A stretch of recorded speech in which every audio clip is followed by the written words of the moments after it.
যে মজার হয়ে থাকে কাঁচামরিচের এই আচারটা, প্রতি বছর আমের সিজনে অন্য কোনো আচার বানাই আর না বানাই, এটা আমাকে বানাতেই হবে। কড়াইতে তেল দিয়ে এর মধ্যে হাফ চা চামচ পরিমাণ পাঁচফোড়ন আর ৫-৬টা শুকনো মরিচ দিয়ে এটাকে বারবার নেড়ে হালকা একটু ভেজে নিব। ভাজা হয়ে গেলে এর মধ্যে আমি হাফ কাপ পরিমাণ আস্ত রসুন দিয়ে দিচ্ছি, আর দিয়ে দিচ্ছি ২০০ গ্রামের মতো কাঁচামরিচ। ১ চামচ করে হলুদের গুঁড়া, লাল মরিচের গুঁড়ো দিয়ে দিচ্ছি আর স্বাদ অনুযায়ী লবণ দিয়ে দিচ্ছি। এখন এর মধ্যে দিয়ে দিচ্ছি 2 টেবিল স্পুন পরিমাণ সাদা সরিষা বাটা। তারপর নেড়েচেড়ে সবকিছুকে কষিয়ে নিব। এখন এর মধ্যে আম এড করতে হবে। তবে আপনারা চাইলে কিন্তু এর পরিবর্তে তেঁতুলও ব্যবহার করতে পারেন। তবে আমের তৈরি এই আচারটা আমার বাসার সবার অনেক বেশি পছন্দ। তো এরপর নেড়েচেড়ে ভালো করে কষিয়ে নিতে হবে। এখন দিয়ে দিচ্ছি 1/4 কাপ পরিমাণ চিনি।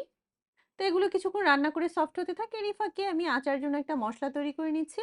আমি প্যানে ৫ ফোড়ন, জিরা, শুকনো মরিচ দিয়ে এটাকে হালকা একটু তেলে গুঁড়ো করে নিয়েছি। আর এই মসলাটাই আমি মরিচের আচারের মধ্যে দিয়ে দিচ্ছি।